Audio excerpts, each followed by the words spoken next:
Chères concitoyennes, chers concitoyens, pourquoi fêtons-nous le 1er août? Quelles sont les raisons qui doivent nous amener, nous, Suisses et Suissesses, à être fiers de célébrer ce jeudi notre fête nationale? Mieux encore, qu'est-ce qui fait que la Suisse puisse résolument se targuer d'être moderne en ce début de XXIe siècle? Est-ce la méfiance acharnée contre des puissances étrangères forcément maléfiques? Est-ce la défense d'un secret bancaire d'ores et déjà vidé de toute substance? Est-ce l'opposition opiniâtre à toute influence extérieure démonisée depuis des siècles par les forces conservatrices de ce pays?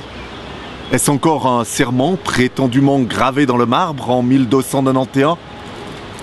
Je n'y crois pas une seconde. Pour moi, la véritable force de notre pays réside dans les progrès considérables qu'il est parvenu à mettre en œuvre pour le bien de ses habitantes et de ses habitants. Des réalisations importantes dont il convient d'être fier et de célébrer aujourd'hui. D'abord l'AVS, qui permet à chacune et chacun de se reposer après des années de labeur et de vivre sa retraite dans la dignité. Ensuite, la liberté, la justice, l'égalité et la possibilité pour quiconque, homme ou femme, depuis plus de 40 ans, de participer démocratiquement à l'évolution de notre société. Un service public encore de premier ordre, qui comprend notamment le plus dense réseau de transport de toute l'Europe. Enfin, une formation de base que nous envient tous nos voisins confrontés à un chômage toujours plus dramatique. Des écoles de niveau supérieur, du primaire au tertiaire, et un système d'apprentissage qui en Suisse a fait ses preuves et contribue à maintenir à un bas niveau le chômage des jeunes. Voilà les vraies qualités de notre pays. Des qualités qui sont autant d'atouts pour lesquels le PS n'a cessé de s'engager depuis 125 ans. C'est ainsi, les hasards de l'histoire font que mon parti fêtera également son jubilé dans quelques semaines. Je tiens ici à vous confirmer qu'il est tout aussi fier de son histoire que de sa contribution à celle de la Suisse dans son ensemble. Fier d'être la seule formation politique gouvernementale à n'avoir pas changé de nom depuis sa fondation. Fier encore d'avoir été un facteur déterminant de paix et de développement depuis ses débuts. La Suisse n'est pas qu'une place financière ou un paradis fiscal.